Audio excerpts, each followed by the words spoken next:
Donasi dakwah Yufid. Yuk berikan amal jariah terbaik Anda untuk dakwah dan pendidikan Islam.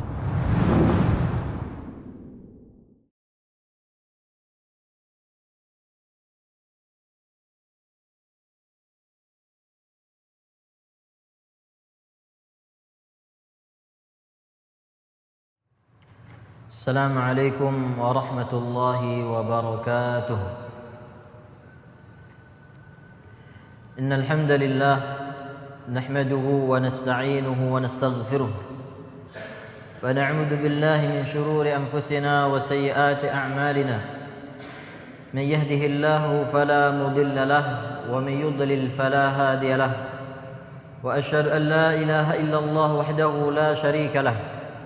وأشهد أن محمدًا عبده ورسوله يا أيها الذين آمنوا اتقوا الله حق تقاته ولا تموتن إلا وأنتم مسلمون يا أيها الناس اتقوا ربكم الذي خلقكم من نفس واحدة وخلق منها زوجها وبث منهما رجالًا كثيرًا ونساء واتقوا الله الذي تساءلون به والأرحام إن الله كان عليكم رقيبا يا أيها الذين آمنوا اتقوا الله وقولوا قولا سديدا يصلح لكم أعمالكم ويغفر لكم ذنوبكم ومن يطع الله ورسوله فقد فاز فوزا عظيما أما بعد فإن أصدق الحديث كتاب الله وخير الهدي هدي محمد صلى الله عليه وآله وسلم وشر الأمور محدثاتها وكل محدثة بدعة وكل بدعة ضلالة وكل ضلالة في النار. Ibu-ibu dan akhwat yang dirahmati oleh Allah, alhamdulillah kembali kita panjatkan puja serta syukur kita kepada Allah tabaraka wa taala atas segala limpahan nikmat, karunia dan taufik yang Allah Subhanahu wa taala berikan kepada kita, sehingga pada sore hari ini kita kembali dipertemukan oleh Allah Subhanahu wa taala dalam keadaan sehat, dalam keadaan afiah, dan kita dimudahkan oleh Allah Subhanahu wa taala untuk kembali talabul ilmi, untuk kembali belajar, dan semoga apa yang kita pelajari bermanfaat dan juga bisa kita amalkan. Ibu-ibu dan akhwat yang dirahmati oleh Allah, pada pertemuan kita kali ini kita akan membahas tentang hukum-hukum khusus yang berkaitan dengan pengurusan jenazah wanita.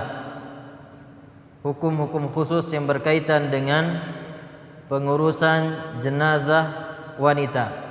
Dan saya berharap ibu-ibu serta akhwat sudah mempelajari tentang ahkamul janaiz, karena mempelajari masalah hukum jenazah atau bagaimana mengurus jenazah semenjak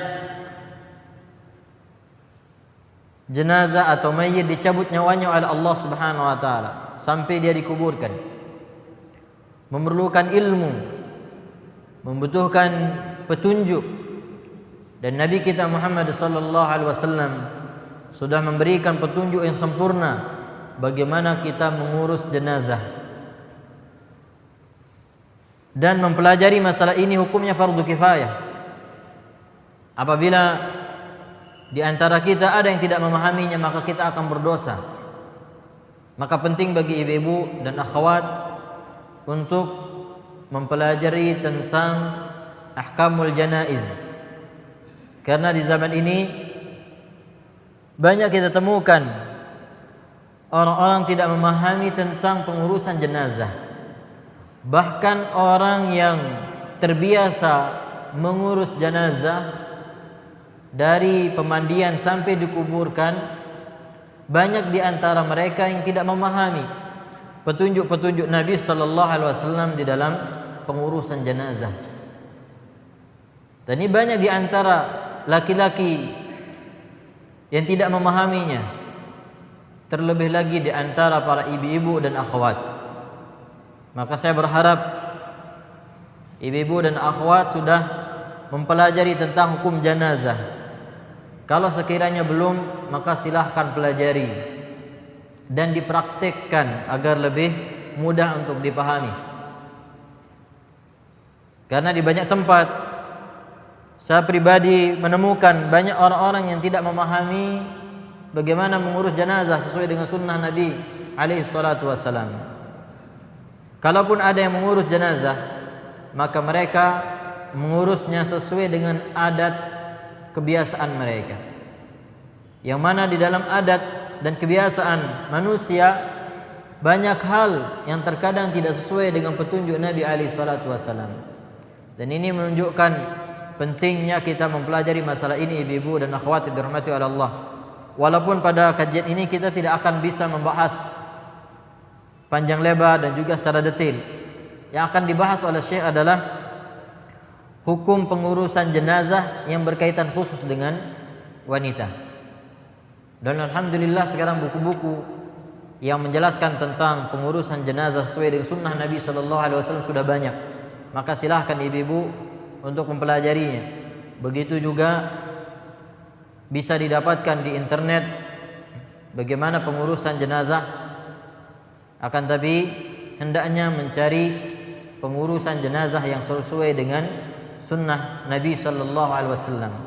Dan Syekh Albani rahimahullah memiliki kitab khusus tentang ini yang beliau namakan dengan Ahkamul Janaiz, yaitu hukum-hukum yang berkaitan dengan pengurusan jenazah. Maka sangat penting apabila ibu-ibu dan akhwat memiliki kitab tersebut dan mempelajarinya. Sekiranya ada yang tidak dipahami maka bisa ditanyakan kepada para asatidz. Dan alangkah baiknya kalau diadakan daurah di masing-masing tempat ibu-ibu dan akhwat. Kemudian setelah mempelajarinya secara teori dipraktikkan agar memahaminya dengan lebih jelas. Kalau di bapak-bapak setahu ana banyak daurah-daurah yang pernah dilakukan tentang pengurusan jenazah. Tapi ibu-ibu ini sedikit. Maka silahkan nanti ibu-ibu dan akhwat berusaha mengadakan daurah atau kajian khusus yang berkaitan dengan ahkam al-janaiz.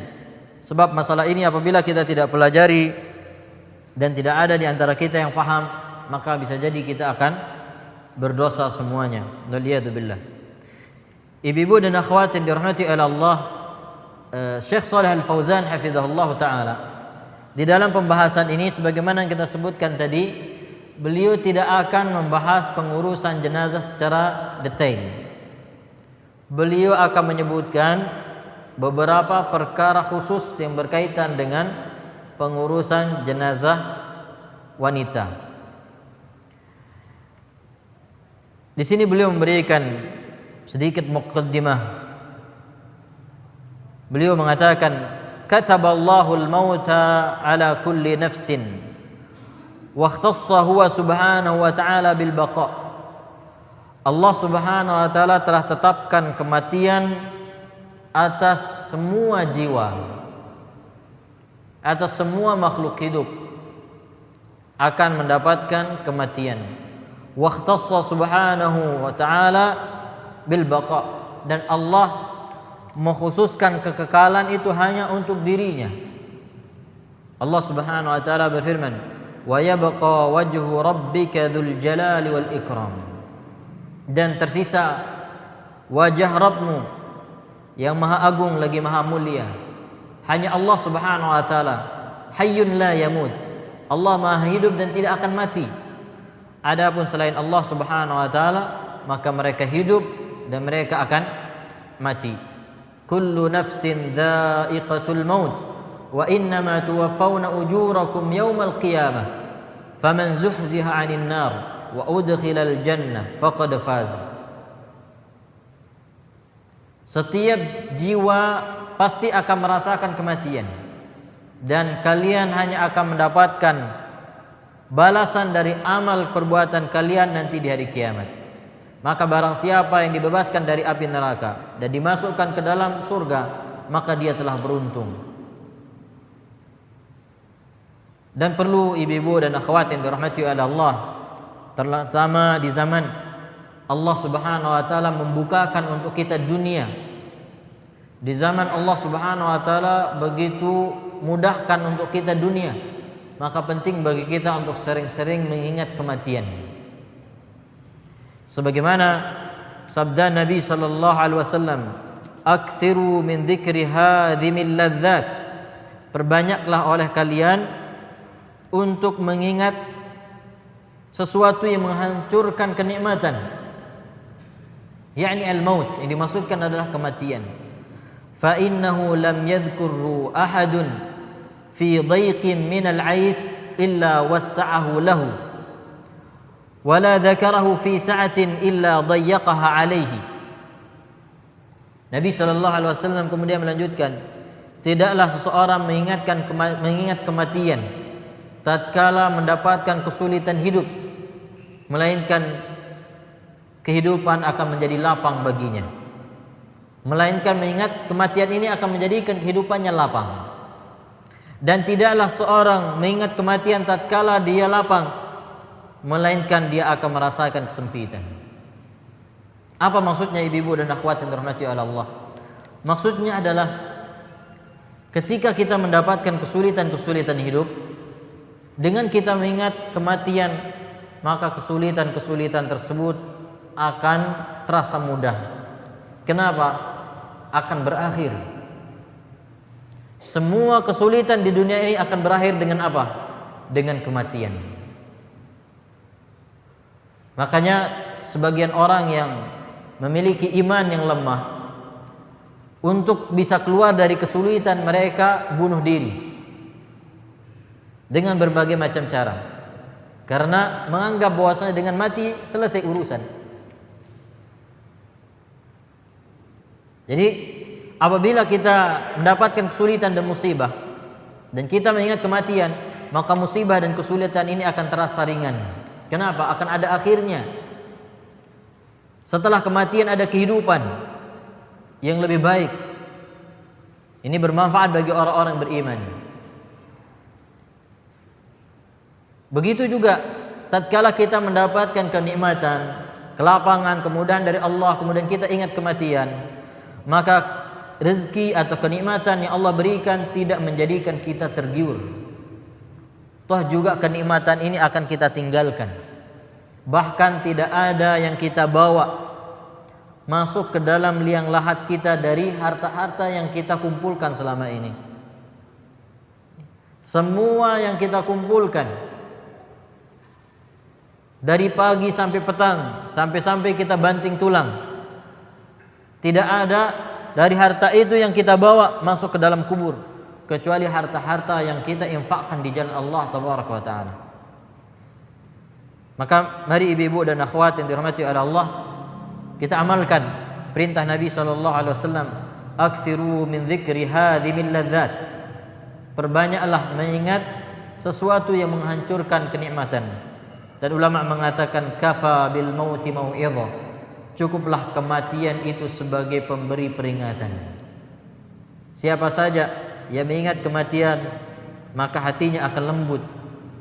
Dia akan merasa takut, sehingga dia akan mempersiapkan apa yang akan dia dapatkan setelah kematian. Dan kita memohon kepada Allah Azza wa Jalla, semoga kita meninggal dalam keadaan husnul khatimah dan dijauhkan dari kematian yang su'ul khatimah.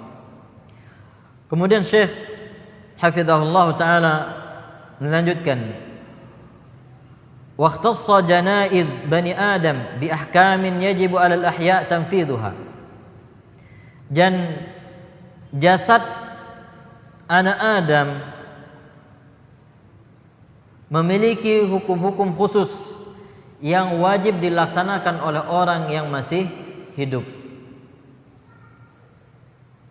Jadi manusia jenazahnya memiliki hukum-hukum khusus, dan ini wajib dilakukan oleh orang-orang yang masih hidup. Dan ini kemuliaan Allah Subhanahu wa taala kepada manusia. Berbeda dengan binatang-binatang atau selain makhluk-makhluk selain manusia, maka mereka tidak memiliki hukum bagaimana pengurusannya. Adapun jenazah manusia maka memiliki hukum-hukum khusus yang harus dilakukan oleh orang-orang yang masih hidup. Kata Syekh, wa nahnu nadhkur fi hadzal fasli ma yakhtassu bin nisa. Dan pada pembahasan ini kita akan sebutkan hukum-hukum yang berkaitan khusus dengan jenazah wanita. Minha, di antaranya. Yang pertama, yajibu an yatawalla taghsil al-mar'ati al-mayyitati nisa. Wajib hukumnya yang mengurus jenazah wanita adalah seorang wanita. Wajib hukumnya yang mengurus jenazah wanita adalah wanita. Wala yajuzu lirrijali ay yaghsiluha. Tidak boleh bagi laki-laki untuk mengurus jenazah wanita. Tidak boleh bagi laki-laki untuk memandikan jenazah wanita. Illa az-zawj fa inna lahu ay yaghsila zawjatahu. Kecuali suami, maka suami boleh memandikan jenazah istrinya, atau sebaliknya, ya.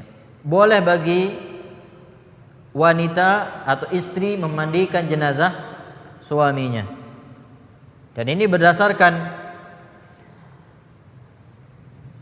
apa yang disabdakan oleh Nabi sallallahu alaihi wasallam kepada Aisyah radhiyallahu anha. Beliau mengatakan, jika engkau meninggal, maka aku yang akan memandikanmu, mengkafankanmu, dan masukkanmu ke dalam kuburan. Ini menunjukkan bahwasanya suami boleh mengurus jenazah istrinya.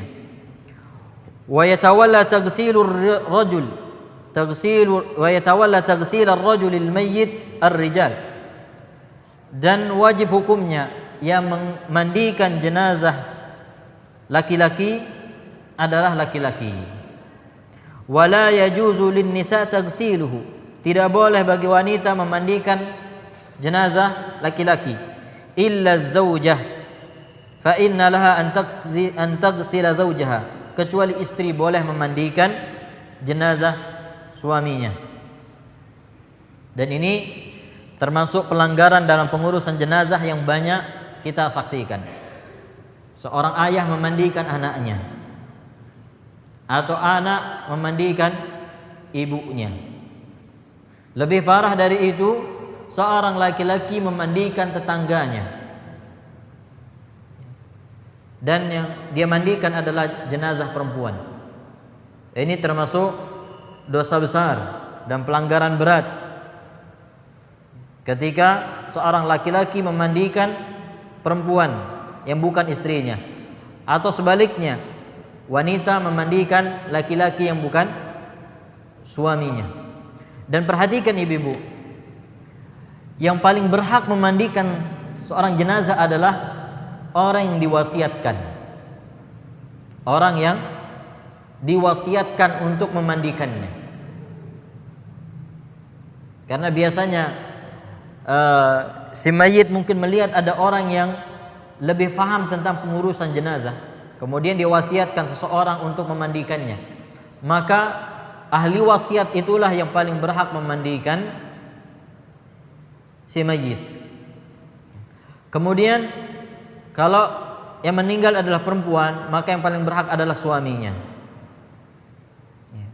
Paling berhak adalah suaminya. Kalau suaminya tidak ada, maka ibunya. Kalau tidak ada ibunya, maka saudarinya atau anaknya. Begitu seterusnya kerabat-kerabatnya yang terdekat. Ya. Tidak boleh anak dimandikan oleh bapaknya. Ya. Di sini kita tidak boleh menggunakan perasaan. Agama bukan perasaan. Masa bapak tidak boleh memandikan anaknya? Lihat Nabi SAW ketika anaknya meninggal, Zainab, Nabi SAW memerintahkan para sahabiah untuk memandikannya. Waghsilnaha thalathan, dan mandikanlah dia 3 kali. Bagaimana sayangnya Nabi SAW kepada putri-putrinya. Tapi beliau tunjukkan kepada kita cara mengurus jenazah yang disyariatkan, sehingga ketika anak beliau meninggal, yang mengurusnya adalah para sahabiah. Nabi SAW tidak memandikannya. Karena seperti itulah yang disyariatkan. Begitu juga sebaliknya, Ada orang mengatakan, masa anak laki-laki tidak boleh memandikan ibunya? Maka yang menentukan syariat ini adalah Allah dan Rasulnya alaihi salatu wassalam, bukan perasaan kita, bukan kenapa, bukan bagaimana sesuai dengan kemauan kita. Tidak ya. Jadi ini masalah yang sangat penting. Perempuan, jenazah perempuan dimandikan, diurus oleh perempuan. Laki-laki diurus oleh laki-laki, dimandikan oleh laki-laki. Kecuali suami istri. Suami boleh memandikan istrinya, istri boleh memandikan suaminya. Tergantung siapa yang lebih dulu meninggal dunia. Dan ada perkara penting juga ibu-ibu dan akhwat yang dirahmati oleh Allah dalam masalah memandikan. Memandikan jenazah tidak boleh gotong royong. Tidak boleh gotong royong. Apa maksudnya gotong royong? Banyak orang yang memandikan. Kalau satu orang sudah cukup, maka cukup satu orang. Atau kalau butuh bantuan, maka 2 orang. Itu sudah cukup 2 orang. Ini sebagian kita lihat di beberapa tempat, dan anak pernah menyaksikan. Ada seorang meninggal dunia dikeroyok. Ada yang potong ininya, ada yang sabun dan seterusnya. Ya, lebih dari 10 orang. Dan ini bertentangan dengan sunnah Nabi alaihi salatu wassalam. Maka kalau bisa 1 orang, kalaupun harus ada yang membantu, maka tidak usah banyak-banyak. 1 orang, dan insya Allah bisa 1 orang ya. Dan ana pernah melakukannya ya, memandikan orang dengan berdua saja. Itu sudah cukup ya. Karena tujuannya di sini adalah agar tertutup aib-aibnya. Dikhawatirkan ada aib yang nampak kemudian diketahui oleh orang banyak. Kemudian tidak boleh kita memandikan mayit dalam keadaan telanjang bulat. Kita tutup dengan kain yang tipis. Kemudian kita guyurkan air di atas kain tersebut. Kemudian tangan kita lapis. Ya, terutama ketika menyentuh atau membasuh tempat-tempat yang sangat pribadi. Ya. Untuk membasuh tempat-tempat yang sangat pribadi, maka kita menggunakan sarung tangan agar kita tidak menyentuhnya. Jadi ini harus kita perhatikan, karena semakin banyak orang melihat, maka semakin mungkin untuk tersebar aib dari si mayit ini. Dan juga perlu perhatikan, orang yang memandikan mayit memiliki keutamaan yang besar, tapi dengan syarat harus menyembunyikan aibnya. Sebagaimana dalam hadis Nabi sallallahu alaihi wasallam, "Man ghassala musliman fakatama alaihi ghafarallahu lahu 40 marrah." Barang siapa yang memandikan jenazah seorang muslim dan dia menutup aibnya, maka Allah akan mengampuninya 40 kali. Jadi ini syarat pertama kita mendapatkan keutamaan memandikan si mayit, yaitu menutup aibnya. Jangan kita ceritakan. Jadi apabila kita melihat sesuatu yang aib, maka jangan kita ceritakan. Kemudian hendaknya kita mengikhlaskan niat kita ketika memandikan saudara kita. Tadi Syekh menyebutkan bahwasanya boleh bagi wanita memandikan suaminya. Kemudian beliau menyebutkan dalilnya, li'anna Aliyan radhiyallahu anhu ghassala zawjatah Fatimah bint Rasulillah sallallahu alaihi wasallam wa radhiyallahu anha. Karena Ali radhiyallahu anhu beliau yang memandikan jenazah Fatimah radhiyallahu anha. Dan juga sebagaimana Asma binti Umais radhiyallahu anha ghassalat zawjaha Abu Bakar As-Siddiq radhiyallahu anhu, memandikan jenazahnya Abu Bakar radhiyallahu anhu. Dan juga Aisyah radhiyallahu anha mengatakan, "Lau istaqbaltu min amri mastadbartu ma ghassala Rasulullah sallallahu alaihi wasallam ghaira nisa."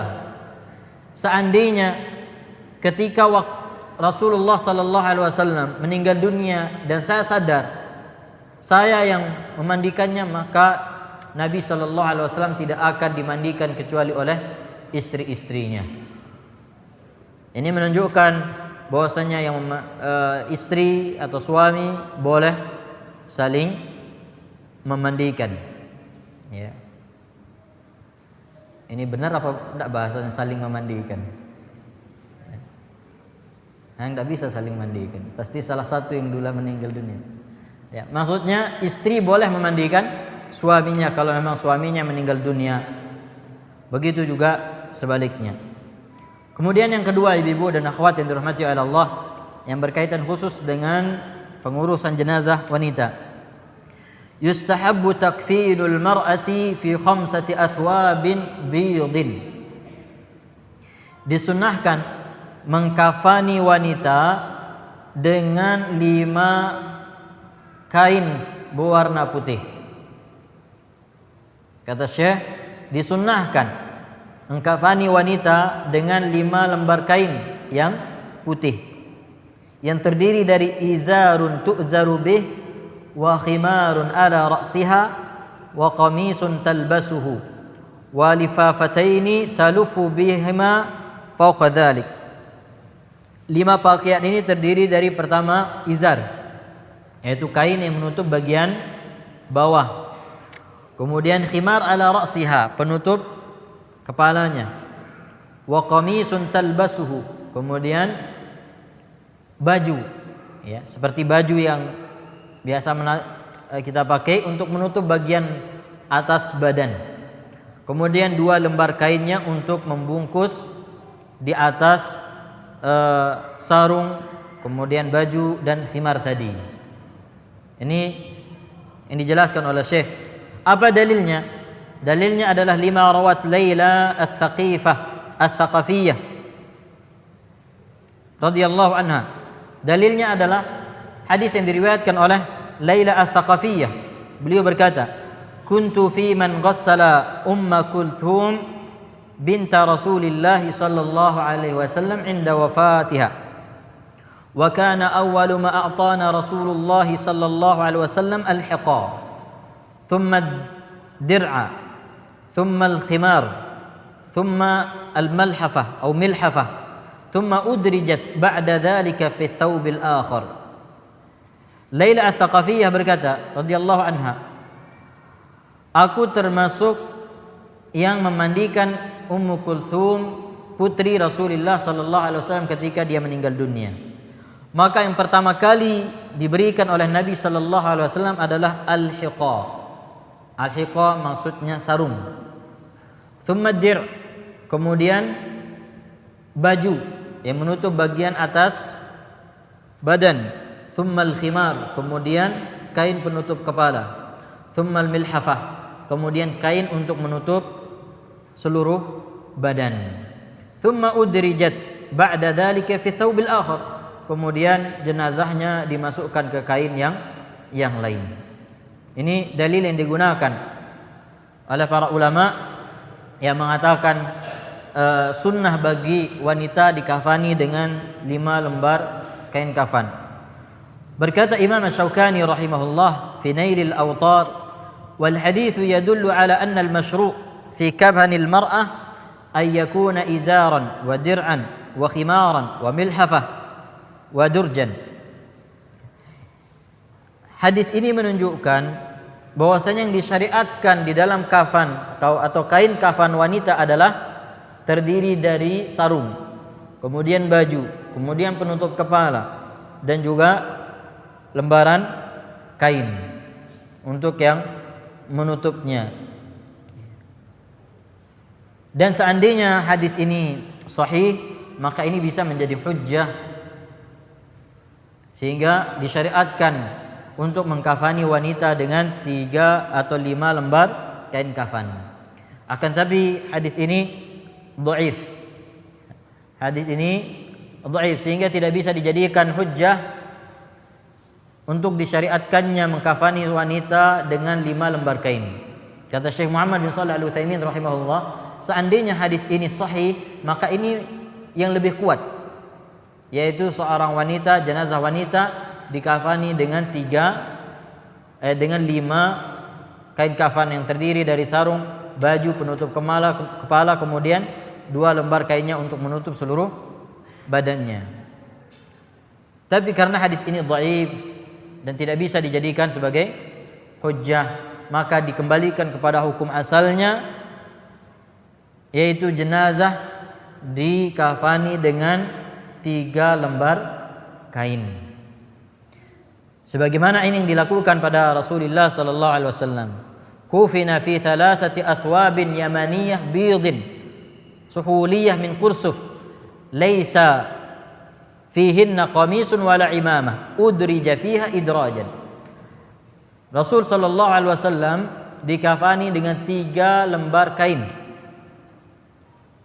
yang berasal dari Yaman, berwarna putih, yang terbuat dari kapas. Tidak ada di kain kafan Rasulullah sallallahu alaihi wasallam berupa baju atau imamah.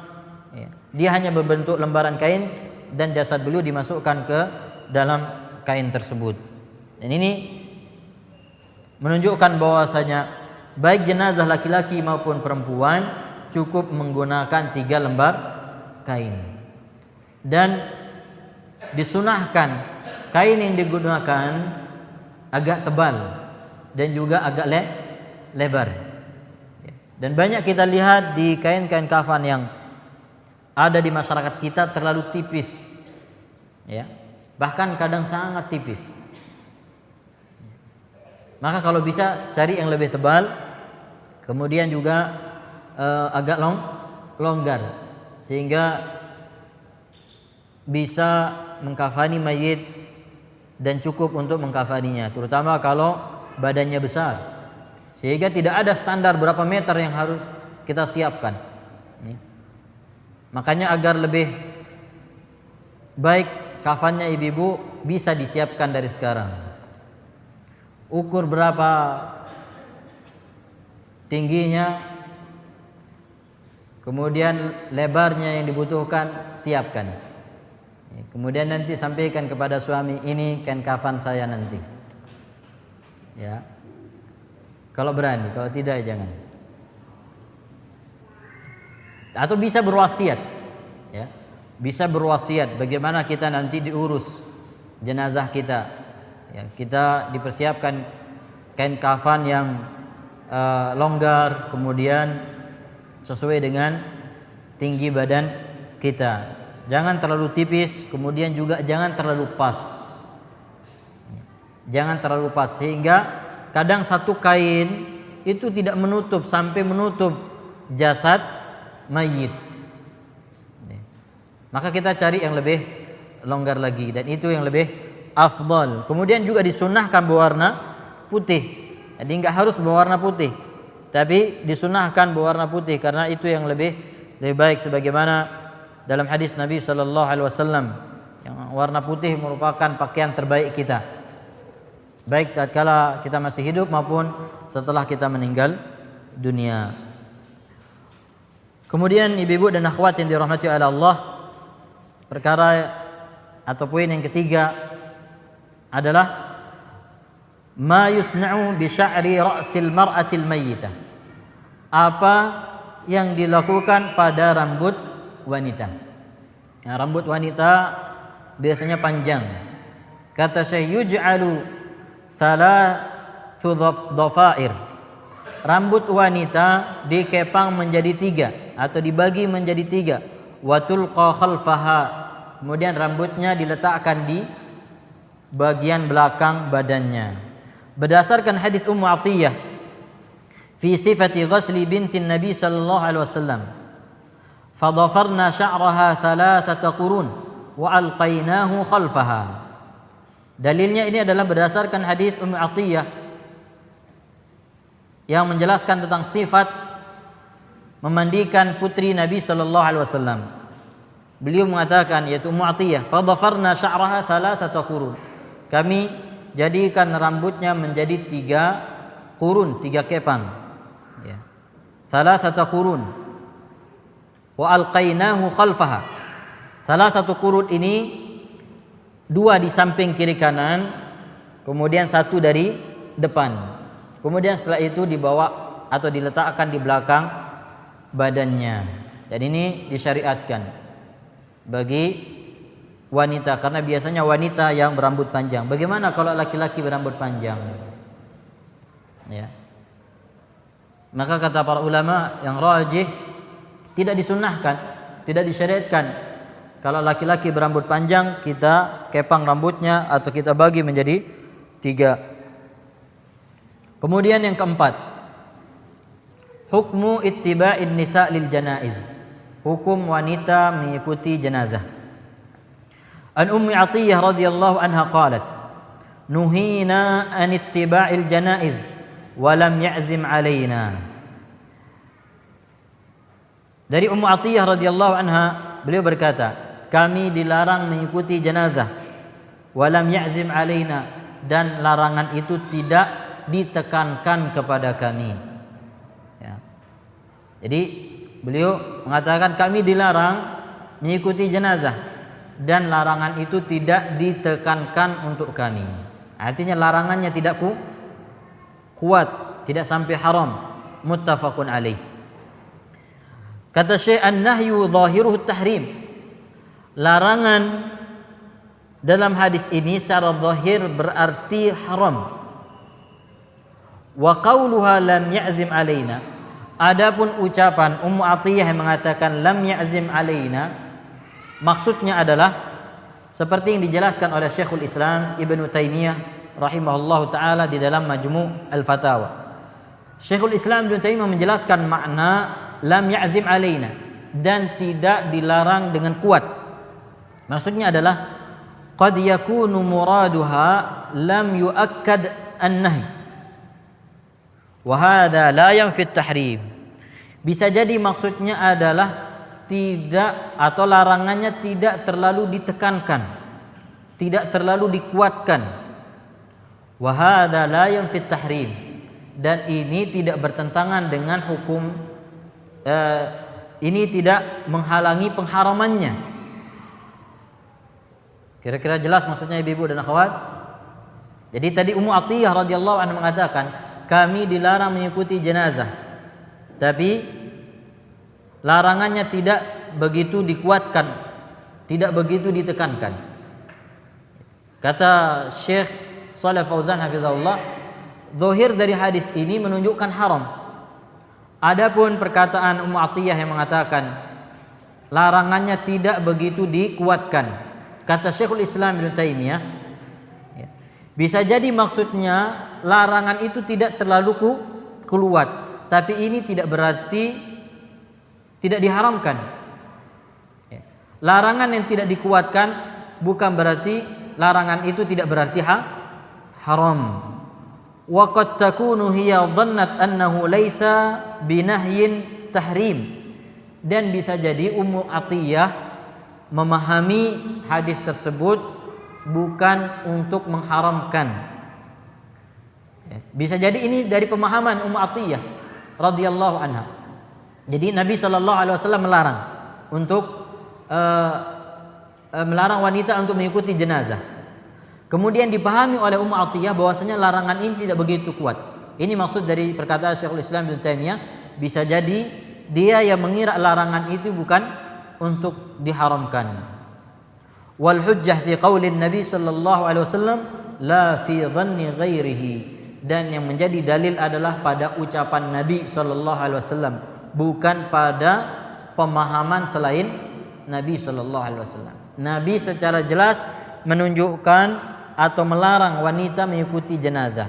Kemudian Ummu Athiyyah menunjukkan yang beliau pahami dari larangan ini tidak haram. Maka kata Syekhul Islam Ibnu Taimiyah, yang menjadi dalil, yang menjadi patokan adalah ucapan Nabi sallallahu alaihi wasallam, bukan apa yang dipahami oleh selain Nabi alaihi salatu wassalam. Ini berkaitan dengan mengikuti jenazah. Jadi Syekh berpendapat wanita dilarang mengikuti jenazah atau mengantarkan jenazah sampai ke kuburannya. Kalaupun dia sholat maka cukup mensolatkannya saja. Kemudian perkara yang kelima, yang berkaitan khusus dengan pengurusan jenazah wanita. Tahrimu ziyaratil kubur 'alan nisa. Diharamkan ziarah kubur bagi wanita. Berdasarkan hadis Abi Hurairah radhiyallahu anhu, anna Rasulullah sallallahu alaihi wasallam la'ana zuwaratil kubur. Anna Rasulullah sallallahu alaihi wasallam la'ana zuwaratil kubur. Nabi sallallahu alaihi wasallam melaknat wanita-wanita yang menziarahi kubur atau yang banyak menziarahi kubur. Di sini beliau membawakan penjelasan dari Syekhul Islam Ibnu Taimiyah rahimahullah taala. Qala Syekhul Islam Ibnu Taimiyah rahimahullah, wa ma'lumun anna al-mar'ata idza futiha laha hadzal bab akhrajaha ila al-jaza' wan nadb wan niyahah. Dan sudah diketahui, jika pintu ini dibukakan untuk wanita, maka pintu ini akan menjadi sebab wanita untuk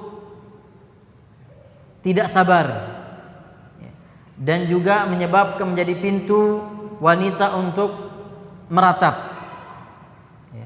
dan tidak sabar menghadapi musibah. Lima fiha min ad-dha'f wa kathratil jaza' wa qillatis sabr. Karena disebabkan apa yang ada pada wanita dari kelemahan dan juga mudahnya wanita meratap, kemudian juga sedikitnya kesabaran mereka. Wa aidan, kemudian juga dari sisi lain. Jadi Syekhul Islam Ibnu Taimiyah menyebutkan kenapa wanita dilarang ziarah kubur. Pertama, karena wanita mudah sedih, mudah menangis, mudah untuk meratap, karena dia adalah manusia yang lemah. Kemudian mudah terbawa perasaan dan sedikit bisa bersabar atau sabarnya sedikit. Kemudian Syekhul Islam menjelaskan sebab yang lain. Wa aidan fa inna dzalika sababun li ta'addil mayyit bibukaiha. Kemudian juga ini bisa menjadi sebab mayit disiksa oleh Allah Subhanahu wa taala karena ratapannya. Betapa banyak wanita yang keluar mengantarkan jenazah dari kerabatnya atau saudaranya, kemudian dia meratap di kuburan. Dan ini bisa menjadi sebab disiksanya mayit. Kalau si mayit atau orang yang meninggal dunia tidak pernah menasihati saudara-saudaranya atau kerabat-kerabatnya untuk tidak meratap. Tapi apabila si mayit sudah menasihati keluarganya agar mereka sabar dan tidak meratap ketika dia meninggal dunia, maka mayit tidak akan disiksa dengan ratapan keluarganya. Kemudian sebab yang lain, waliftitanir rijal bisautiha wa suratiha. Sebab lain kenapa wanita dilarang ziarah kubur, karena wanita bisa menjadi fitnah untuk laki-laki, baik dengan suara maupun dengan bentuk mereka, dengan jasad mereka. Sebagaimana ini sudah maklum, wanita bisa memfitnah laki-laki. Sebagaimana disebutkan dalam hadis, walaupun hadis ini dhaif, kama jaa fi haditsin akhar, fa inna kunna tuftinul hayy wa tu'dhinal mayyit. Sesungguhnya kalian wahai para wanita memfitnah orang-orang yang masih hidup dan mengganggu orang-orang yang sudah mati. Yaitu dengan ratapannya bisa menjadi sebab mayit disiksa oleh Allah Azza wa Jalla. Atau ketika orang masih hidup bisa memfitnah orang-orang yang masih hidup, laki-laki yang masih hidup. Ada sebagian orang mengatakan, saya tidak menemukan ada fitnah ketika melihat wanita, maka ini laki-laki yang sakit. Kalau ada yang mengatakan demikian, lihat Rasulullah sallallahu alaihi wasallam, ibu-ibu. Beliau pernah keluar rumah kemudian melihat seorang wanita. Kemudian beliau pulang ke rumahnya dan beliau mendatangi istrinya.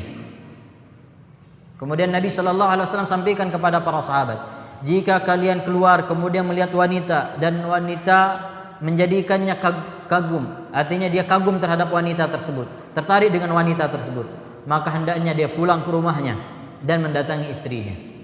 Lihat Rasulullah sallallahu alaihi wasallam. Kemudian siapa yang dilihat oleh Rasulullah di sini? Sahabiyah. Bagaimana hijabnya sahabiyah pada zaman dahulu? Tidak seperti sekarang.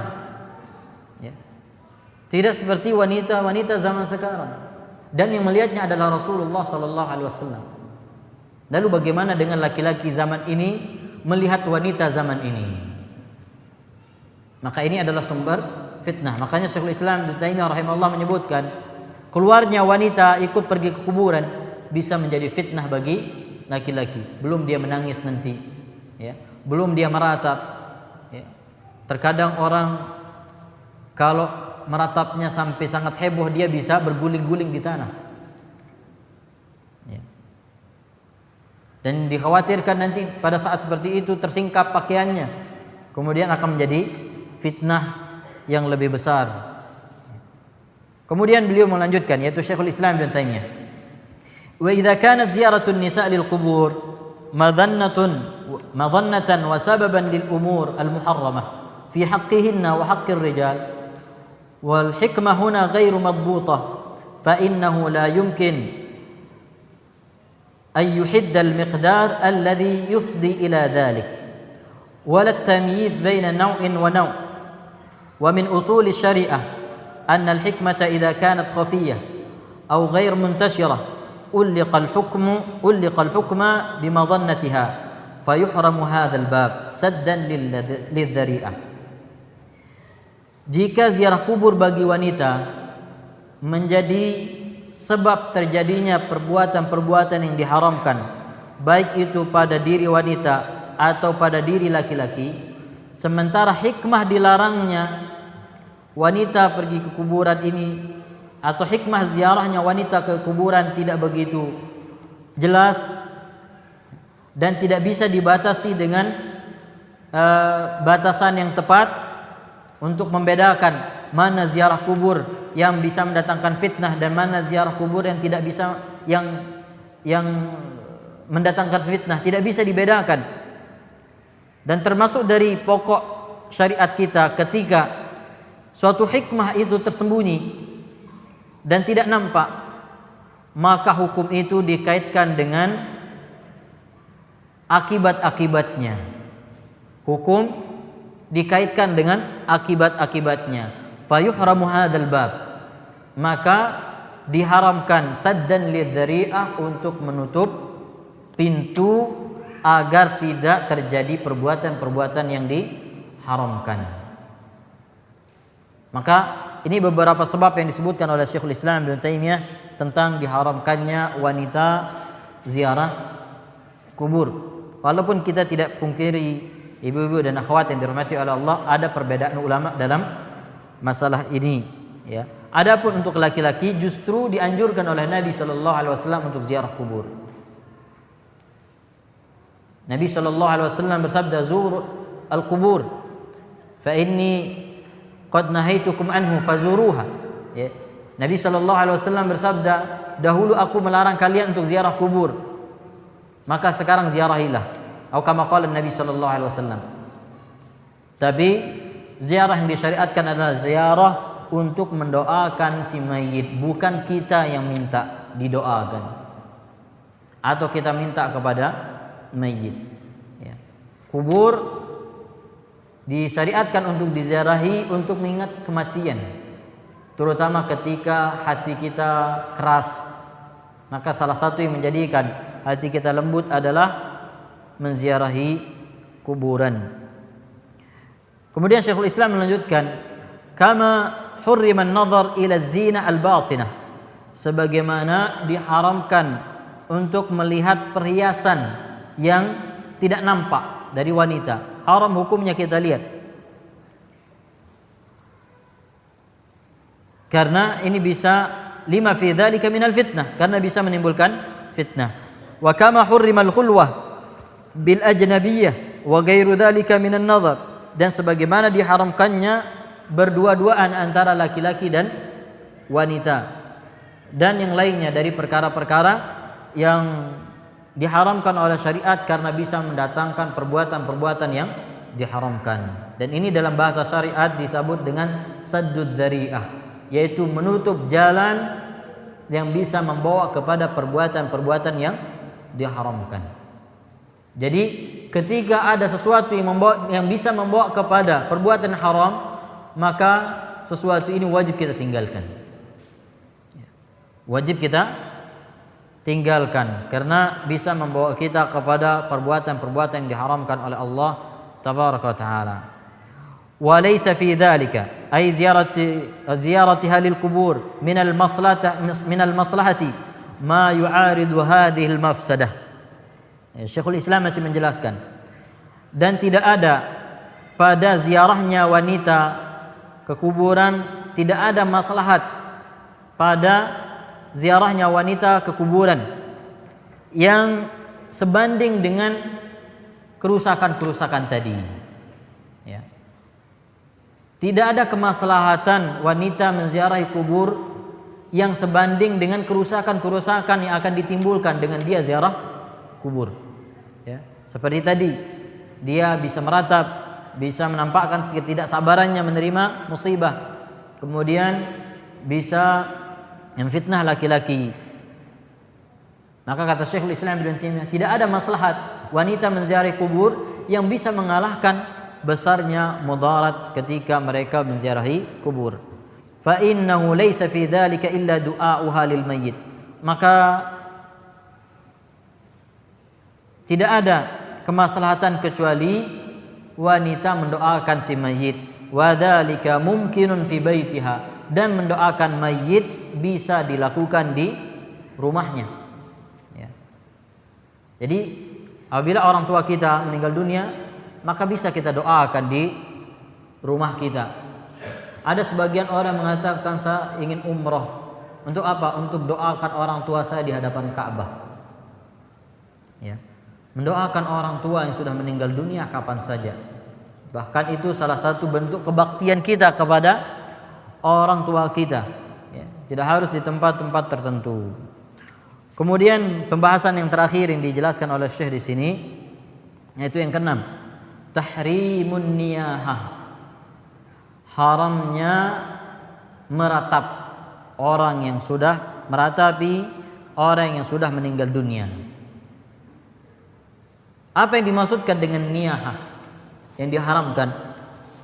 Wahia raf'us sawti bin nadbi wa syaqqul thawbi wa latmul khaddi wa natfus sya'ri wa taswidul wajhi wa khamsuh jaz'an 'alal mayyit wa du'a bil wail. Namanya niyahah atau meratap adalah mengangkat suara, ya, menangis sambil meraung-raung, menangis sambil mengangkat suara. Kalau bahasa saknya banggru, ya. Kalau sama bahasanya dengan di sini, ya, banggru istilah orang. Jadi menangis sambil mengangkat suara. Kemudian juga termasuk niyahah wa syaqqut thawb, merobek-robek baju. Ya. Kemudian memukul-mukul pipi, kemudian menjambak rambut, dan memukul-mukul wajah atau menutup wajah dengan bantal, ya, sambil menangis sebagai bentuk tidak sabarnya menghadapi musibah. Jaz'an 'alal mayyit, karena bersedih dengan meninggalnya seseorang. Wa du'a bil wail, dan begitu juga berdoa dengan keburukan, ya. Seperti misalnya celaka saya, dia meninggal sekarang, dan seterusnya. Maka ini semuanya termasuk dalam niyahah yang diharamkan oleh Rasulullah sallallahu alaihi wasallam. Kata Syekh Shalih Al-Fauzan, wa ghairu dzalika mimma yadullu 'ala al-jaza' min qada'illah wa qadari wa 'adami sabr, dan yang lainnya dari perbuatan-perbuatan yang menunjukkan tidak sabar menerima ketetapan Allah Subhanahu wa taala. Jadi semua bentuk tindakan, ucapan, perbuatan yang menunjukkan kita tidak sabar menerima musibah, ini termasuk dari niyahah, ya, termasuk dari meratap. Jadi kaidahnya ibu-ibu, semua perbuatan, ucapan, tindakan yang menunjukkan kita tidak sabar menerima musibah, maka ini termasuk ke dalam niyahah. Baik itu bentuknya menangis sambil mengangkat suaranya, atau memukul-mukul tubuhnya, atau kemudian menyobek-nyobek pakaiannya, atau menjambak-jambak rambutnya, atau berguling-guling di tanah. Maka ini semuanya termasuk meratap yang diharamkan oleh Rasulullah sallallahu alaihi wasallam. Dan perlu kita perhatikan ibu-ibu dan akhwat yang dirahmati oleh Allah, hendaknya kita tahu masalah ini, ya. Ini termasuk kabirah, termasuk dosa besar. Kata Syekh, wadzalika haramun wa kabirah. Perbuatan ini adalah termasuk perbuatan haram dan termasuk dosa besar. Berdasarkan hadis yang disebutkan dalam Sahih Bukhari dan Muslim, anna Rasulullah sallallahu alaihi wasallam qala, "Laisa minna man latama al-hudud wa shaqqa al-juyub wa da'a bi da'wal jahiliyah." Bukan termasuk kami, ya.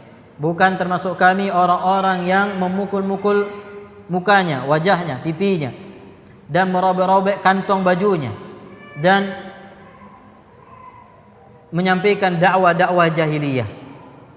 Begitu juga di dalam Sahih Bukhari dan Muslim, Nabi sallallahu alaihi wasallam bersabda, Nabi sallallahu alaihi wasallam, bari'un minas saliqah wal haliqah wasyaqah.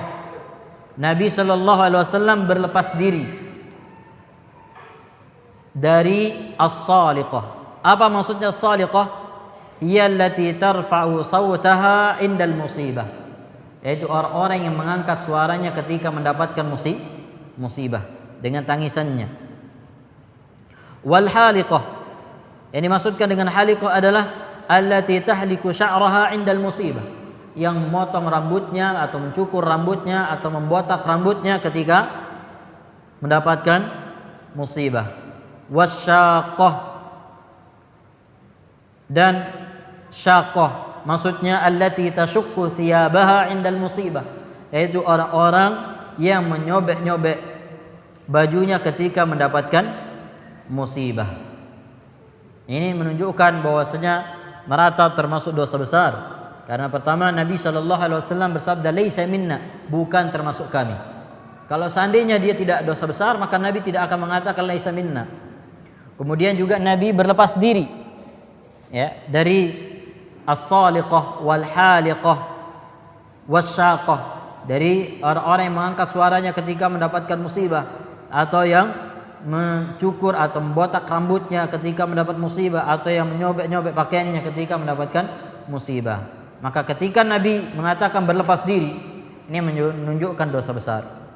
Dan juga berdasarkan hadis dalam Sahih Muslim, Nabi sallallahu alaihi wasallam bersabda, la'anan naihata wal mustami'ata. Nabi sallallahu alaihi wasallam melaknat orang-orang yang meratap dan orang-orang yang mendengar ratapan.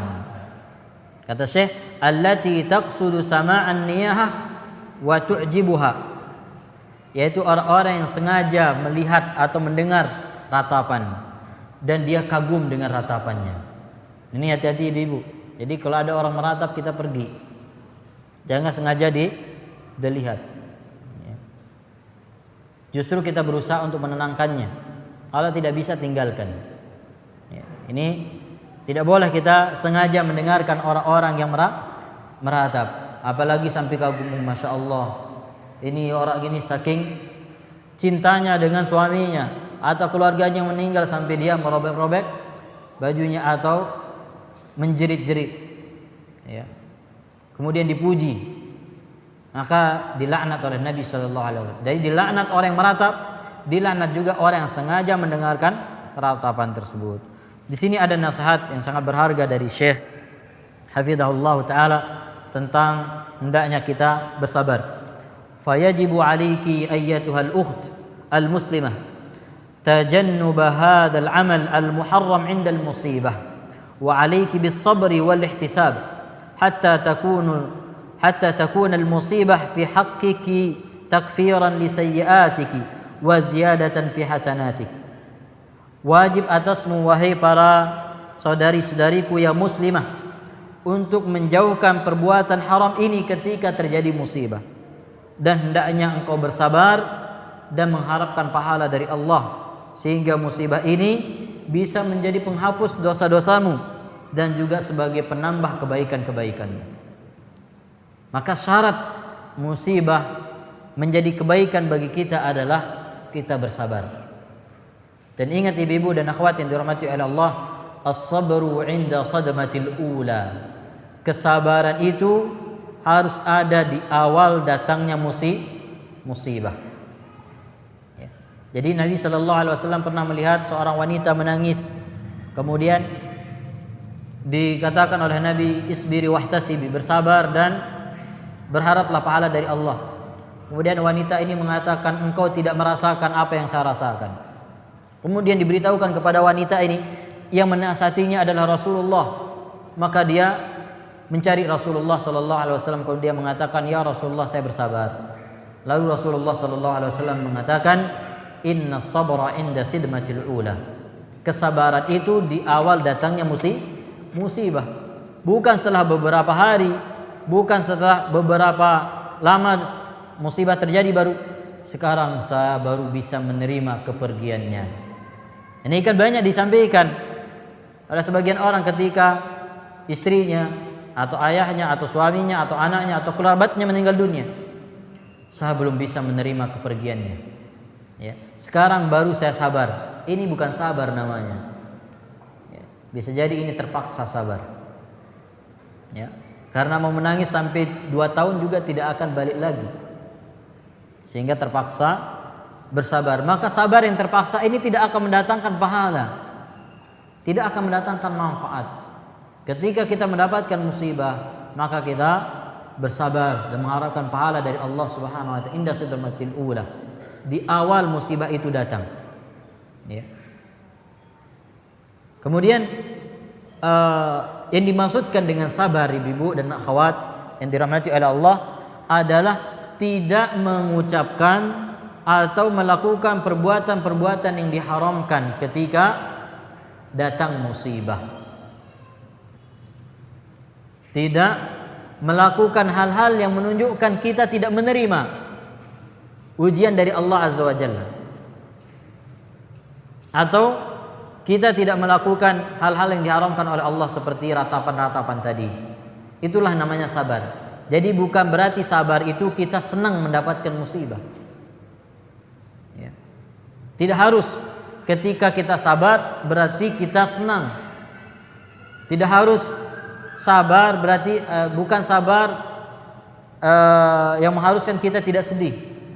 Ya. Sabar tidak bertentangan dengan sedih. Sabar tidak bertentangan dengan kita tidak senang dengan musibah. Tapi sabar adalah ketika kita tidak mengucapkan dan melakukan hal-hal yang diharamkan oleh Allah ketika mendapatkan musibah. Ini namanya sabar.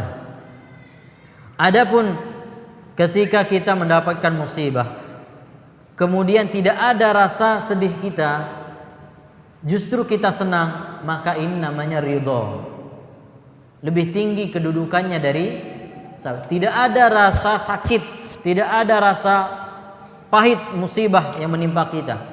Kita hatinya benar-benar lapang ketika mendapatkan musibah. Maka ini ridho. Dan ridho ini kata para ulama hukumnya sunnah. Kenapa? Karena tidak semua orang bisa melakukannya. Maka paling minimal yang harus kita lakukan adalah bersabar. Ya. Yaitu dengan mengucapkan ucapan yang menjadikan Allah ridho. Begitu juga dengan perbuatan. Jadi bukan berarti sabar tidak menangis, bukan berarti sabar tidak merasa sedih, bukan berarti sabar tidak merasa kehilangan. Ini sifat-sifat manusia. Tapi ketika seorang sabar, dia tidak melakukan apa-apa yang diharamkan oleh Allah dan Rasul-Nya. Allah Ta'ala berfirman, وَلَنَبْلُوَنَّكُمْ بِشَيْءٍ مِّنَ الْخَوْفِ وَالْجُوعِ ونقص من الأموال والأنفس والثمرات وبشر الصابرين alladzina idza asabathum musibah qalu inna lillahi wa inna ilaihi raji'un ulaika 'alaihim salawatun min rabbihim wa rahmah wa ulaika humul muhtadun. Allah Subhanahu wa taala berfirman, dan pasti kami akan menguji kalian dengan sedikit dari rasa takut dan juga lapar dan kekurangan harta dan jiwa serta buah-buahan. Jadi sudah ditetapkan oleh Allah, pasti kita akan mendapatkan ujian seperti ini. Dan alhamdulillah Allah Subhanahu wa taala mengatakan bisyai'in, dengan sedikit dari rasa takut, sedikit dari rasa lapar, sedikit dari kekurangan harta. Coba bandingkan ibu-ibu, mana lebih banyak kita ini sering mendapatkan musibah atau tidak? Yang lebih sedikit adalah kita mendapatkan musibah, ini lebih sedikit. Kita lebih sering diberikan kelapangan oleh Allah Azza wa Jalla. Mana lebih banyak kita diberikan kemudahan apa kesulitan? Kemudahan. Mana lebih banyak kita diberikan, lebih sering diberikan banyak nikmat atau kekurangan nikmat? Tapi kalau kita jadikan nikmat itu hanya fulus, hanya uang, maka banyak orang yang akan miskin sekalipun dia kaya. Harta, kekayaan, nikmat Allah banyak ibu-ibu. Lihat kesehatan. Kata sebagian ulama salaf, as-sihhatu mulkun khafi. Kesehatan adalah kerajaan yang tersembunyi. Coba kalau kita sakit ibu-ibu, berapa harus kita bayar? Kalau seandainya mata kita tidak bisa melihat, kemudian kita punya harta yang bisa untuk mengobati mata kita, maka kita akan keluarkan semua harta kita itu agar kita sembuh. Itulah harga dari seluruh harta kita. Baru satu nikmat, ya. Baru satu nikmat. Maka pandai-pandailah kita melihat nikmat Allah Azza wa Jalla. Dan ini yang harus kita sering lakukan, sering mengingat-ingat nikmat Allah Azza wa Jalla. Fabi ayyi ala'i rabbikuma tukadziban. Maka nikmat Rabbmu yang mana yang kau ingkari? Ya. Maka lihat nikmat-nikmat Allah Subhanahu wa taala begitu banyak dalam diri kita. Ya. Jangan hanya jadikan nikmat itu hanya berupa uang dan uang. Nikmat Allah Subhanahu wa taala begitu banyak. Nikmat terbesar Allah adalah iman dan Islam. Dan kalau kita perhatikan ibu-ibu, nikmat iman dan Islam, maka insya Allah kesulitan-kesulitan yang berkaitan dengan kehidupan dunia kita akan terasa ringan. Toh kita masih beriman, toh kita masih memiliki iman yang menjadi modal kita untuk mendapatkan kebahagiaan yang kekal, yaitu surga Allah Subhanahu wa taala. Makanya kalau kita renungkan nikmat hidayah yang Allah berikan kepada kita, apalagi kemudian hidayah yang menjadikan kita faham sunnah Nabi sallallahu alaihi wasallam dan kita amalkan, maka ini tidak bisa dibandingkan dengan musibah-musibah yang menimpa dunia kita. Sekalipun kita tidak berharap kepada Allah kita diberikan musibah, tapi ketika kita mendapatkan musibah, lihat nikmat Allah Subhanahu wa taala yang Allah berikan kepada kita berupa iman dan Islam dan hidayah di atas sunnah, hidayah di atas tauhid. Ya. Perhatikan, maka insya Allah taala musibah-musibah tersebut akan terasa ringan. Kemudian bandingkan, ya. Sudah berapa lama kita merasakan nikmat Allah, kemudian kita diuji sedikit saja, kemudian kita banyak mengeluh. Tidak pantas bagi seorang hamba yang sudah banyak diberikan nikmat oleh Allah, kemudian diuji sedikit, kemudian banyak mengeluh kepada Allah tabaraka wa taala. Kita harus pandai-pandai, ya, mencari nikmat Allah yang kita rasakan. Ya.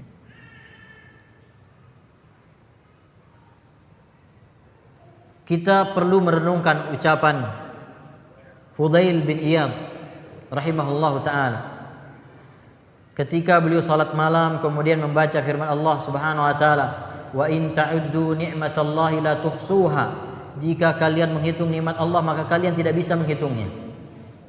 Beliau ketika membaca ayat ini beliau ulangi lagi. Beliau ulangi terus sambil beliau meneteskan air matanya. Tidak terasa waktu subuh datang. Waktu untuk salat malam sudah habis. Karena beliau mengulang-ulangi ayat ini. Ketika beliau ditanya, "Kenapa engkau bisa menghabiskan satu malam penuh dengan potongan ayat ini?" sambil menangis. Beliau mengatakan, "La narfa'u tarafan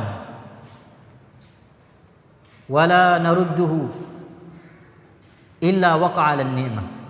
Tidaklah kita buka kelopak mata kita ini dan kembali kita tutup melainkan kita merasakan nikmat. Wa ma lam na'lam, dan apa yang kita tidak ketahui dari nikmat Allah jauh lebih banyak. Tapi kita rasakan itu, kita gunakan itu sebagai nikmat, kita nikmati, tapi kita tidak tahu itu sebagai nikmat Allah Azza wa Jalla. Coba renungkan perkataan beliau ini. Kalau seandainya mata ini tertutup kemudian tidak bisa terbuka, atau sebaliknya terbuka kemudian tidak bisa tertutup, apa yang terjadi dalam kehidupan kita, ibu-ibu? Tapi kita tidak pernah merenung. Yang kita pikirkan bagaimana mengumpulkan harta. Tidak pernah kita berpikir nikmat-nikmat yang Allah Subhanahu wa taala berikan. Kemudian Allah Subhanahu wa taala berfirman, "Wa basyyiris sabirin," dan berikan kabar gembira kepada orang-orang yang sabar. Alladzina idza asabathum musibah, yaitu orang-orang yang jika mereka mendapatkan musibah mengatakan inna lillahi wa inna ilaihi raji'un. Mereka mengucapkan kalimat istirja. Ketika dia mendapatkan musibah dia mengucapkan inna lillah, sesungguhnya kita milik Allah. Wa inna ilaihi raji'un, dan kita akan kembali kepadanya. Dan ini kalau kita pahami, ibu-ibu, dan kita renungkan, maka musibah-musibah insyaallah akan terasa ringan. Toh kita juga milik Allah. Kita tidak punya kekuasaan untuk apa-apa, untuk melawan ketetapan Allah tabaraka wa taala. Dan kita akan dikembalikan kepada Allah. Ulaika alaihim salawatun min rabbihim. Maka orang-orang seperti ini ketika dia bersabar kemudian mengucapkan inna lillahi wa inna ilaihi raji'un, mereka lah orang-orang yang mendapatkan kebaikan dari Allah dan juga rahmat. Ulaika humul muhtadun, mereka lah orang-orang yang mendapatkan petunjuk. Jadi disyariatkan kita untuk bersabar kemudian mengucapkan inna lillahi wa inna ilaihi raji'un. Jangan mengucapkan la haula wala quwwata illa billah. Dan ada sebagian orang ketika diberitakan musibah dia la haula wala quwwata illa billah. Ini bukan kalimat yang diucapkan untuk menghadapi musibah, tapi kalimat hauqalah ini untuk memohon pertolongan kepada Allah Azza wa Jalla. Syekh mengatakan di sini, na'am, yajuzul buka alladhi laysa ma'ahu niyaha wala af'al muharramah wala tasakhuta min qada'illah wa qadarih, lianna al-bukaa fihi rahmatun lil mayyit wa riqqatun lil qalb wa aidan huwa mimma la yustata'u radduhu takana mubahan wa qad yakunu mustahabban. Ia boleh menangis yang tidak dibarengi dengan ratapan dan perbuatan-perbuatan yang diharamkan, dan tangisan yang tidak dibarengi dengan kebencian terhadap atau penolakan terhadap ketetapan dan takdir Allah. Karena tangisan merupakan rahmat, kasih sayang kepada orang yang sudah meninggal dunia, dan juga bentuk kelembutan hati, dan juga ini merupakan sesuatu yang tidak bisa ditahan oleh manusia sehingga dijadikan boleh, bahkan waqad yakunu mustahabban, dan bisa jadi tangisan itu hukumnya sunnah. Wallahul musta'an. Semoga apa yang kita sampaikan ini bermanfaat dan bisa kita amalkan. Ini yang bisa kita sampaikan. Wassallallahu ala nabiyyina Muhammad wa akhiru da'wana alhamdulillahi rabbil alamin. Di sini ada pertanyaan. Orang tua saya sudah meninggal dunia dan sewaktu mereka hidup ana durhaka padanya. Apakah Allah mau mengampuni dosa ana? Bagaimana cara ana bertaubat? Wala taqnatu min rahmatillah. Janganlah kalian berputus asa dari rahmat Allah Subhanahu wa taala. Allah Subhanahu wa taala berfirman dalam surat Al-Ukhdud, ya. Surat Al-Buruj, innal ladzina fatalul mu'minina wal mu'minat, ya, innal ladzina fatanul mu'minina wal mu'minati thumma lam yatubu falahum adzabu jahannam wa lahum adzabul hariq. Dan orang-orang yang memfitnah, ya, yang membakar, menyiksa orang-orang yang beriman, kalau mereka tidak bertaubat, maka Allah Subhanahu wa taala akan menyiksanya. Maka semua dosa akan diampuni oleh Allah Subhanahu wa taala. Termasuk dosa syirik akan diampuni oleh Allah kalau kita bertaubat. Maka Allah akan mengampuni dosa. Semua dosa kalau kita bertaubat kepada Allah akan diampuni. Bagaimana caranya bertaubat? Mohon ampun kepada Allah dan jadilah anak yang salehah. Jadilah anak yang salehah, yaitu rajin ibadah. Karena semua amalan kebaikan kita akan menjadi pahala kedua orang tua kita yang sudah meninggal dunia. Allah Subhanahu wa taala berfirman, wa alaysa lil insani illa ma sa'a. Tidak ada yang didapatkan oleh seseorang kecuali yang dia usahakan. Maksudnya tidak ada pahala yang didapatkan oleh seorang kecuali yang dia usahakan. Dan ulama mengatakan kita ini hasil usaha orang tua kita. Maka semua amal soleh kita pahalanya mengalir kepada orang tua kita.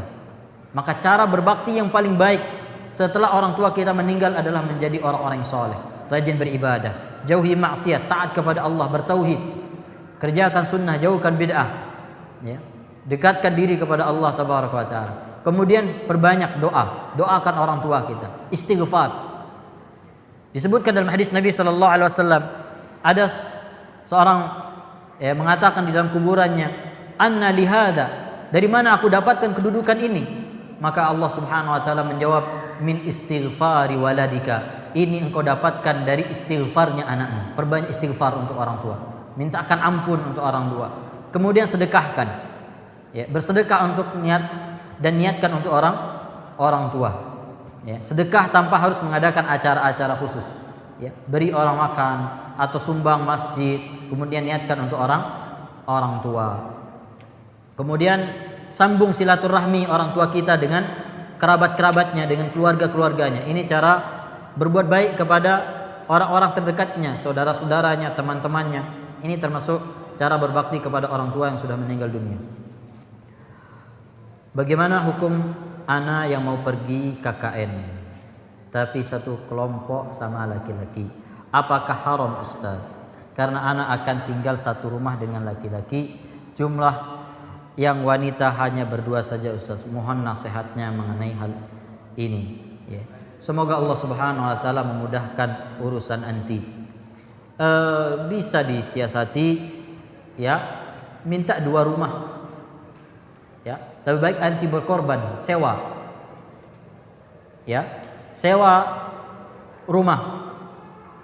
Berapa sih sewa KKN, berapa sebulan, ya, berapa sewanya, ya. Tidak punya uang, minta sama Allah Azza wa Jalla, minta pertolongan. Wa may yattaqillaha yaj'al lahu makhraja wa yarzuqhu min haitsu la yahtasib. Bertakwa kepada Allah Azza wa Jalla, berusaha, ya. Karena Nabi sallallahu alaihi wasallam mengatakan, iyyakum wad-dukhul fin nisa. Hati-hati jangan kalian masuk kepada wanita. Ini bagaimana kalau berduaan di dalam rumah yang mereka bukan mahramnya? Maka tidak boleh, ya. Maka pertama bertakwalah kepada Allah Subhanahu wa taala, kemudian minta pertolongan kepada Allah, kemudian pisah rumahnya, ya. Jangan mau satu rumah dengan laki-laki. Atau ya ini yang paling tidak tahu bisa dilaksanakan apa enggak ini. Anak enggak jadi sampaikan, khawatir salah menanggapi nanti, ya. Cukup seperti apa yang kita sebutkan tadi, ya. Bertakwalah kepada Allah, minta pertolongan kepada Allah untuk dijauhkan dari hal-hal yang diharamkan, ya. Kemudian pisah rumahnya, kemudian berusaha jauhkan ikhtilat, jangan bercampur. Kemudian di sini ada pertanyaan. Assalamualaikum. Waalaikumsalam. Apakah termasuk tidak sabar ketika musibah itu terlewat beberapa hari? Jika ia teringat kejadian musibah tersebut, dia menangis dan memikirkannya, karena saat musibah datang dia berlapang. Kalau tangisannya itu sekedar tangisan, maka insya Allah tidak apa-apa sebagaimana kata Syekh, asalkan tidak dibarengi dengan hal-hal yang diharamkan. Ustaz, bagaimana menangis yang seharusnya agar tidak termasuk perbuatan niyahah? Apakah kami harus menangis tanpa bersuara agar tidak terbawa pada tangisan yang akan membuat kami menangis dengan mengangkat suara tanpa sadar? Ya. Syukran jazakallahu khairan wa jazakillahu khairan.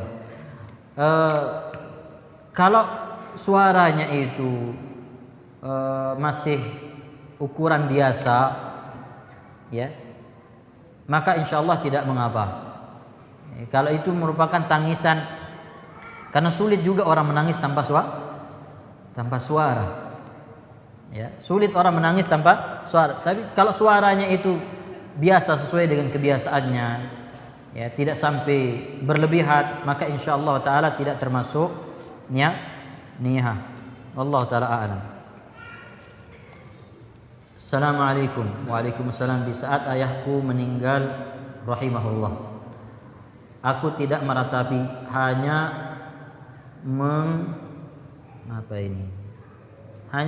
mengalirkan air mata. Setelah berlalu hari, saya sering mengingatnya dan kadang datang dalam mimpi. Apa saya termasuk orang yang meratapi? Tidak, insya Allah. Kalau tangisannya hanya sekedar tangisan, ya. Dulu Rasulullah menjenguk ibunya, ya, ziarah kuburan ibunya, kemudian beliau menangis. Ya. Jadi selama hanya tangisan atau ingat, itu wajar. Seorang manusia punya hati, punya perasaan, merasa sedih. Ini adalah bagian dari kesedihan. Asalkan kita tidak melakukan hal-hal yang diharamkan oleh Allah sebagaimana yang disebutkan oleh Syekh tadi. Tujuan takziah kubur hanya untuk membersihkan kuburan. Kuburan tidak perlu dibersihkan, ibu-ibu. Ya. Kuburan tidak perlu dibersihkan. Yang perlu kita bersihkan itu hati kita. Maksudnya tidak wajib. Kalau mau dibersihkan, bersihkan nggak apa-apa. Ya. Artinya tidak wajib dibersihkan. Tapi kalau mau dibersihkan, ya silahkan. Ya, tapi bukan ibu-ibu, bapak-bapak yang melakukan ini. Assalamualaikum warahmatullahi wabarakatuh. Waalaikumsalam warahmatullahi wabarakatuh. Maaf sebelumnya keluar dari topik hari ini. Anak ingin bertanya, bagaimana hukumnya berzikir setelah sholat wajib dalam keadaan tidak suci, wudu batal? Insya Allah boleh. Ya, kalau baca Al-Quran saja boleh, apalagi zikir-zikir yang lain. Maka boleh kita berzikir tanpa dalam keadaan berwudu. Dalam keadaan berwudu tentu lebih afdal.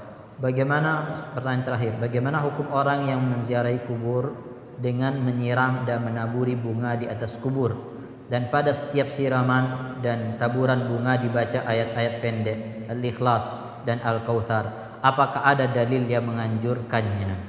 Ya, wallahu alam, tidak ada dalilnya. Ya, betapa banyak sahabat yang meninggal dunia, kita tidak pernah melihat atau mendengar riwayat yang menyebutkan Rasulullah membawa kembang atau para sahabat membawa kembang ke kuburan, kemudian disiram, kemudian dibacakan Al-Ikhlas dan Al-Kautsar. Ya, ini termasuk perbuatan-perbuatan yang dibid'ahkan, apalagi kalau tujuannya atau ada keyakinan ini bermanfaat untuk mayit, ya. Maka ini termasuk perbuatan bid'ah. Assalamualaikum. Waalaikumsalam. Bagaimana hukumnya bagi wanita yang ziarah kubur tapi tidak meratap, tapi